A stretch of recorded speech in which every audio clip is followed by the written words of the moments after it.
पानीपत की तीसरी लड़ाई, जो 1760 में लड़ी गई थी, भारत के इतिहास की सबसे बड़ी और निर्णायक लड़ाइयों में से एक मानी जाती है।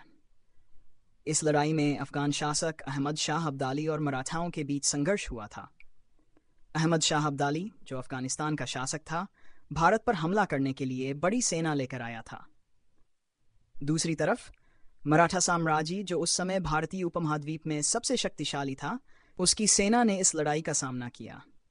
इस लड़ाई में कुल मिलाकर लगभग 1 लाख सैनिकों ने हिस्सा लिया था, लेकिन लड़ाई का नतीजा बहुत विनाशकारी था। माना जाता है कि इस युद्ध में 60,000 से भी ज्यादा सैनिक मारे गए थे। मराठाओं को इस लड़ाई में भारी हार का सामना करना पड़ा, और इस हार का असर केवल मराठा साम्राज्य पर ही नहीं, बल्कि पूरे भारतीय उपमहाद्वीप की राजनीति पर पड़ा। इस लड़ाई ने भारत में मुगल साम्राज्य के पतन को तेज कर दिया।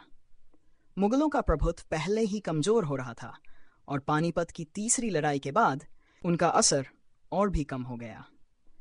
मराठाओं की हार ने भारतीय उपमहाद्वीप की शक्ति संरचना को बदल दिया, और आने वाले समय में ब्रिटिश ईस्ट इंडिया कंपनी के लिए भारत पर कब्जा करना थोड़ा आसान हो गया। कहा जाता है कि इस युद्ध के बाद मराठा साम्राज्य फिर कभी अपनी पुरानी ताकत नहीं पा सका।